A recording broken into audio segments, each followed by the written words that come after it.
মানুষ তার স্বপ্নের সমান বড়, আর স্বপ্নকে জয় করার ইচ্ছেটা যখন প্রবল, তখন বয়স কেবল সংখ্যা মাত্র। তাই যেন প্রমাণ করলেন 57 বছর বয়সী বগুড়া ট্রাফিক পুলিশের কনস্টেবল আব্দুস সামাদ। আমি রাত্রে থেকে খুব টেনশনে ছিলাম যে পাশ করব কি করব না। ফজরের নামাজ পড়ার পর আল্লাহর কাছে করি আল্লাহ যেন আমি পাশ করতে পারি। জীবনের পরন্ত বেলায় এসে ঘোচালেন এইচএসসি পাশ না করার আক্ষেপ। রোববার প্রকাশিত ফলাফলে 4.25 জিপিএ পেয়েছেন এই পুলিশ সদস্য। বগুড়ায় কর্মরত ট্রাফিক পুলিশের কনস্টেবল আব্দুস সামাদ 57 বছর বয়সে জিপিএ 4.25 পেয়ে এসএসসি পাশ করেছেন। আমার ফ্যামিলিতে সবাই এসএসসি পাশের নিচে নাই, খালি একমাত্র আমি ছিলাম। রোববার এসএসসি ও সমমান পরীক্ষার ফলাফলে তার এই সাফল্যের খবরটি জানা যায় নিম্নবিত্ত পরিবারের সন্তান হওয়ায় 1987 সালের 10 অক্টোবর 8ম শ্রেণী পাশ করে পুলিশে যোগদান করেন আব্দুস সামাদ। পরে বিভিন্ন কারণে এসএসসি পরীক্ষায় অংশগ্রহণ করার সুযোগ হয়নি তার। অবশেষে চাকরির শেষ সময়ে এসে স্ত্রীর অনুপ্রেরণায় এবার এসএসসি পরীক্ষায় অংশ নিয়ে স্বপ্ন পূরণ করেছেন পুলিশের এই সদস্য। সংসারের দায়িত্ব পালন করতে গিয়ে নিজের পড়াশোনার সুপ্ত ইচ্ছা ধামাচাপা পড়েছে। তবে চাকরি থেকে অবসরের 2 বছর 10 মাস আগে সেই অবদমিত ইচ্ছেকে তিনি দিয়েছেন বাস্তব রূপ।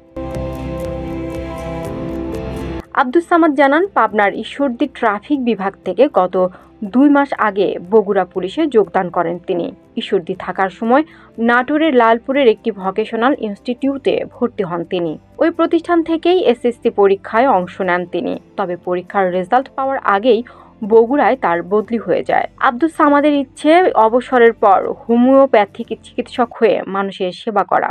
তবে হোমিওপ্যাথি কলেজে পড়তে হলে এসএসসি পাশ করতে হবে, তাই পরীক্ষা দেওয়ার সিদ্ধান্ত নেন তিনি। কিছুদিনের মধ্যেই বগুড়া হোমিওপ্যাথি কলেজে ভর্তির আবেদন করবেন বলে জানান হার না মানা এই পুলিশ সদস্য।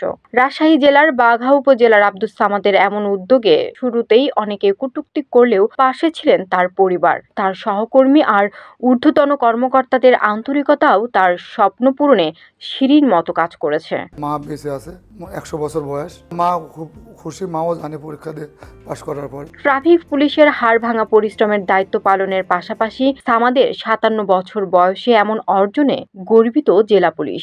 সমাজের সামনে এটি এক ইতিবাচক উদাহরণ হয়ে থাকবে বলে মনে করেন অতিরিক্ত পুলিশ সুপার সুমন রঞ্জন। সামাদ সাহেবের যে অবদান 57 বছর বয়সে এসেও যে অধ্যবসায়, সেটাকে আমরা কনগ্রাচুলেট করি, সেটাকে অ্যাপ্রিসিয়েশন জানাই। এখনও যে তার যে আগ্রহ, লেখাপড়ার প্রতি যে তার উৎসাহ অনুরাগ, এটা আসলে সব বয়সের লোককেই এটা অনুপ্রাণিত করে। তানজিনা ইসলাম, জেপি নিউজ।